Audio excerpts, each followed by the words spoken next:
Vatan Partisi üzerinden deniyoruz ama herkes kendi adına bir ucundan tutma telaşında. Mescid-i Aksa sevgisini vermesi güzel bir şey yani. Anadır çünkü he. Evet. Yani merhum Nuri Fatih'in ifadesi diyor ki Kudüs diyor annemden diyor bana miras onun için. Kudüs'ün şeyi ayrı. Rabbim kıymetini anlayanlardan eylesin bizler başkanım. Kudüs'ü bugün rahatsız eden şey Siyonizm. Siyonizmden kurtulduğu zaman, Siyonizm oradan defolup gittiği zaman vallahi kurtla kuzu beraber yaşar. Haçlı seferlerine kendilerinin gücü yetmemiş, 3-5 tane adamı parayla satın almışlar, propaganda yapmışlar. Kudüs'te bu Siyonizmi çökerttiğiniz zaman dünya bambaşka bir dünya olur. Evet. Bugün Salı günü itibariyle başlayan ziyaretlerimizin son durağında Hüdapar'dayız. Hüdapar'da birçok konuda aynı şeyleri düşünüyoruz. Aramızda bir fark yok. Ancak bugünkü ziyaretimiz başlı başına Kudüs için, özgür Kudüs için, yarın yapılacak olan Küreciye protesto, Kürecik'in kapatılması talepimize destek verdikleri için kendilerine hasreten teşekkür ediyorum. Zaten kendileri de aynı programlar icra edeceklerdi. Bu programı hep birlikte yapmış olacağız.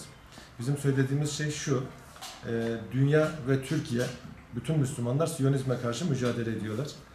Burada Kürecik radar üssü söz konusu. Kürecik radar üssünün İsrail'e hizmet ettiği ile ilgili bir dedikodu var. Buradan alınan bilgiler İsrail'in güvenliğini temin ettiği söyleniyor.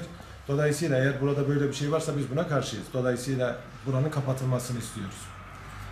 Eğer burası İsrail'e hizmet etmiyor da sadece NATO üssü olarak görülüyorsa yine kapatılsın. Çünkü NATO ülkeleri geçmişte itidal çağrıları yaparlardı, kınama çağrıları yaparlardı.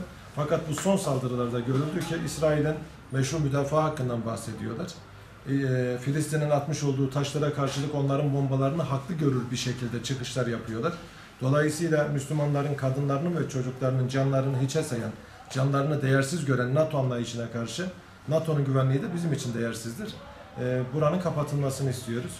Bu Türk siyasetinde geçmişte görmediğimiz bir konsensüse sebep oldu. Bu konsensüsü özellikle Milliyetçi Hareket Partisi Genel Başkanı'nın çıkışı da bizleri ziyadesiyle mutlu etmiştir, memnun etmiştir. Bu çağrılar da karşılık bulduğuna göre buranın kapatılması için kamuoyu desteği lazımsa biz Malatya Sivil Toplum Örgütleri ve siyasi partiler olarak bu konuda kendilerine her türlü desteği vereceğiz ve umut ediyorum inşallah bu konuda da bir sonuç alacağız.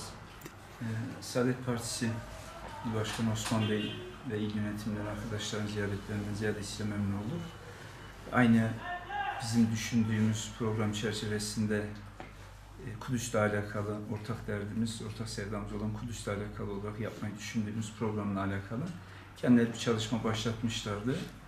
Sorun, sıkıntı Kudüs olunca hangi platformda olursa olsun her türlü desteği vermeyi imani ve insani bir sorumluluk olarak gördüğümüzden dolayı başkanımızın başlatmış olduğu bu çalışmada biz de destek veriyoruz. İsrail bir terör devletidir diyen Sayın Cumhurbaşkanı'nın söyleminin altına parti olarak da imzamızı atıyoruz.